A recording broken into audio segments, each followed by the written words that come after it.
निर्भीड, निपक्ष, अन्यायाला वाचा फोडणारे एकमेव मराठी न्यूज चॅनल जनविकास न्यूज। भरपूर बेरोजगारासाठी काहीच नाही झालं मतदारसंघामध्ये। आम्ही बेरोजगार पोरं आहे, आमच्यासाठी काही MIDC वगैरे नाही आहे, काहीच नाही। विकासाचे मुद्दे म्हणजे कोणते राहतात, याले पैसे दे, त्याले दवाखान्यात ने, याले काही विकास थोडी म्हणतात की आम्ही तर म्हणतो असे सरकार पाहिजेच नाही कोणचीच।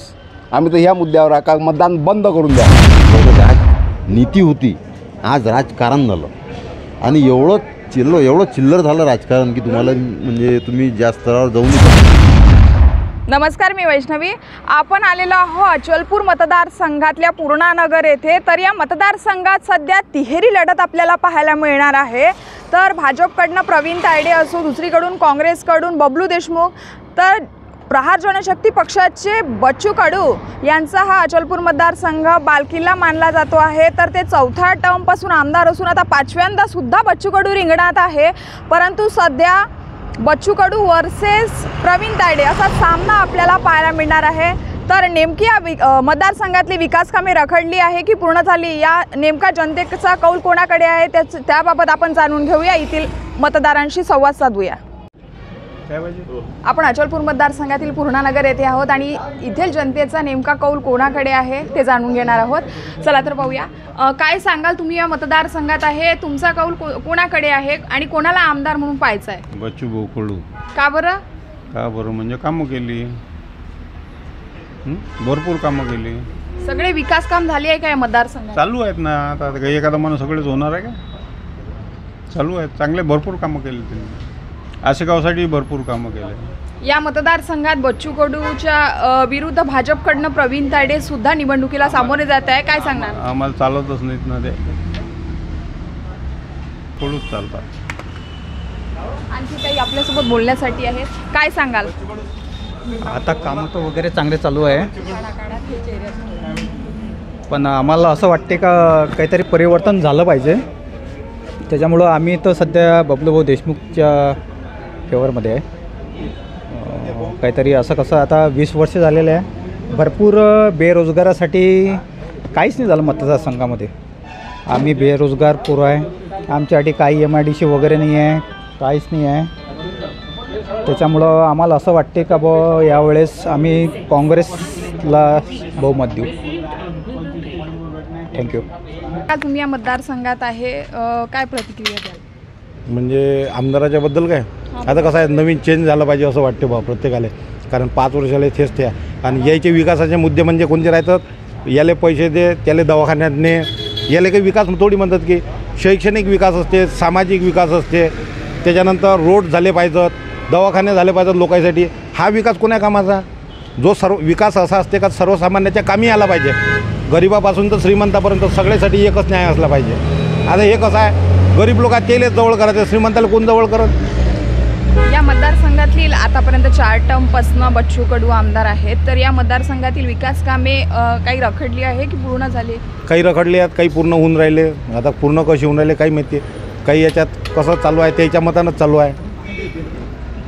तुम्हाला काय वाटते कोण आमदार झालं? आमदार आता नवीन चेंजमध्ये बबलूभाऊ देशमुख व्हायला पाहिजे बा, असं मला तरी वैयक्तिक मत वाटते।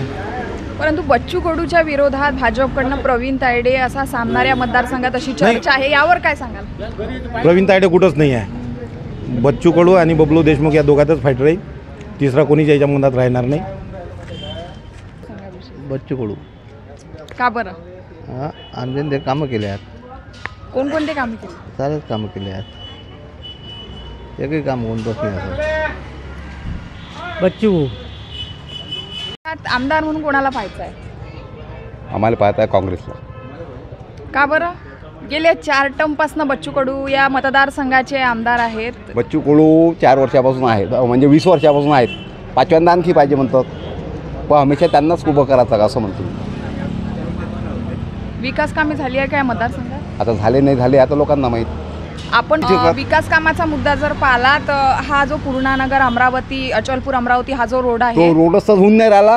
अमरावतीपासून आपल्या आशेगावपासून तर अमरावतीपर्यंत पूर्ण उखडलेला रोड आहे। आम्ही भाडं घेतो जातो तर आम्हाला असं वाटतं की जाऊ नाही तिकडे, मग काय करावं? तुम्हाला काय वाटते? आम्ही तर म्हणतो असे सरकार पाहिजेच नाही कोणचीच। आम्ही तर ह्या मुद्द्यावर आहे का मतदान बंद करून द्यावं. तुम्हाला काय वाटतं? मतदान बंद करावं असं वाटते आम्हाला. मतदान करावंच नाही कोणालाच. काय वाटते या मतदारसंघात आमदार म्हणून कोण व्हावं? आमदार म्हणून बबलूभाऊ देशमुख व्हावे यावेळेला. बबलूभाऊ देशमुख व्हावे. गेल्या 4 टर्मपासनं बच्चू कडू आमदार आहेत. तर या मतदारसंघातली जी विकास कामे आहे ती पूर्णत्वास आलीत का? पूर्णत्वास आली. बच्चूभाऊनं चांगले कामं केले, परंतु कसं आहे नवीन माणसाला एक चान्स भेटला पाहिजे ना. पूर्णत्वास आली तर अचलपूर अमरावती हा जो रोड जातो आहे याची काही कामी रखडलेली आहे, यावर काय सांगा? हा, याचे कामं शासनाच्या जे एक म्हणजे काय म्हणते त्याला फॉरेस्ट डिपार्टमेंटचा जो झाडायचा निर्णय होता त्याच्यामुळे कामं रखडले आहे आणि तो कोर्टात प्रलंबित आहे तो प्रश्न त्याचा. त्याच्यामुळं ते कामं झाले नाही तर आधीच तेव्हाच झाले असते. हे जे आपले 1200 कोटी होते ते तिकडे गेले तेव्हा पश्चिम महाराष्ट्रात ह्या रूटचे. आमदार म्हणून कोण पाहिजे? आमदार म्हणून सध्या बबलू. आपण लाडकी बहिणीचा लाभ घेत आहेत का? किती रुपये मिळत आहे? 1500 रुपये. कोण देत आहे लाडकी बहिणीला? भाजप सरकार. कोणत्या सरकार समोर आलं पाहिजे असं वाटतं? मतदारसंघात काय राजकीय स्थिती आहे सध्या? हे ज्याचे राजयोगीन आणि मतदाता हा हुशार झालेला आहे त्याला प्रामाणिकपणे माहीत आहे कोणाला मत द्यावं म्हणून. तुम्हाला कोण वाटते? मला कोणीच वाटत नाही सध्या. जे मतदारालाच माहीत. मी एकट्याच्या मतानं मत निवडून येणार नाही. माझं मत ज्यांना आहे ते मी देऊन टाक. मत काय आहे? माझं मत जो कास्तकाराच्या हिताचं सरकार राहील त्याचं सरकार बनवून तोच आमदार. आपण एक शेतकरी आहात. सध्या सोयाबीनला काय भाव आहे? सोयाबीनला भावच नाही. 1968चे जर 10 ग्राम सोनं 1 क्विंटल कापसाचे भाव दिले तर कास्तकाराला सरकारच्या घरात जायची गरज नाही. सध्याचे भाव काय? सध्याचे का 3000 रुपये 2800 रुपये.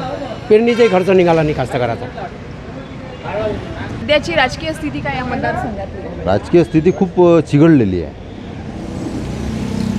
म्हणजे कोणाचंच राजकारण काही समजून नाही राहिलं. प्रत्येकजण आपापल्या हिशोबानं म्हणजे उभा राहून आला आहे. ते पहिल्यासारखं राजकारण राहिलं नाही. पहिले राजनीती होती, आज राजकारण झालं. आणि एवढं चिल्लर झालं राजकारण की तुम्हाला म्हणजे तुम्ही ज्या स्तरावर जाऊ नाही शकत त्या स्तरावर गेलेले लोक आहेत. तुमचं मत काय आहे यावर? नाही सध्या आता हे बा तुम्हाला सांगतो विकास कामाच्या दृष्टीने बाकीच्या दृष्टिकोनातून? बाकीच्या विकास कामाच्या दृष्टिकोनातून बच्चू कडू हा म्हणजे व्यवस्थित आहे. परंतु नुसतं विकास कामं आणि याच्यामुळं नाही होत. राजकारणी व्यक्तीला हे प्रत्येक गोष्ट करावं लागते. आणि बच्चू भाऊ जे आहे हे नुसतं विकासाच्या मागे भरपूर आहे, वांधा नाही आहे. परंतु बाकीच्या गोष्टी बच्चू भाऊ सांभाळून नाही राहिले. ज्याला हिंदुत्व म्हणतो आपण, हिंदुत्व बच्चू भाऊ सांभाळत नाही. त्या मतदारसंघात बच्चू भाऊ येणार आहे. हो येणार आहे. का बरं? हे सर्व माहिती आहे. बच्चू कडू जो हा व्यक्ती जो आहे हा यांच्या मताने येत नाही, यांच्या मताने येत नाही, माझ्या मताने येत नाही. ह्या बच्चू कडूच्या मागं एवढी महाशक्ती आहे. गोर गरीब अपंग लुले याचा त्याला आशीर्वाद आहे. त्या आशीर्वाद रे तू मताने येत नाही कोणाच्या. बाकीचे 2 सुद्धा काँग्रेसकडनं भाजपकडनं उमेदवार आहे आणि बच्चू कडू गेल्या 4 टर्मपासून आमदार आहे आणि आता सुद्धा 5व्यांदा आहे. कार्य चालूच असतात 5ही वर्ष. हे बबलू देशमुख जे आले ते पक्षांतर्गत तिकीट भेटल्यानंतर हे 5 वर्षांनी टपकले. बच्चू कडू असा व्यक्ती आहे का 5ही वर्ष चालूच राहते. गोरगरीब असो, कोणी असो, कोणाचा आकस्मिक मृत्यू असो त्याला पैसे मिळून देणं, कोणाचा नदीला पूर आला किंवा नापिकी झाली त्या बांधावर जाऊन त्याचं वजन आहे म्हणजे पटवारी झाले हे झाले याच्यावर वजन करून ती पटवारी मंत्रालय जेव्हा पैसा देईन तेव्हा देईन. पण तो लगेच म्हणजे तुम्ही पंचनामे करा फटाफट.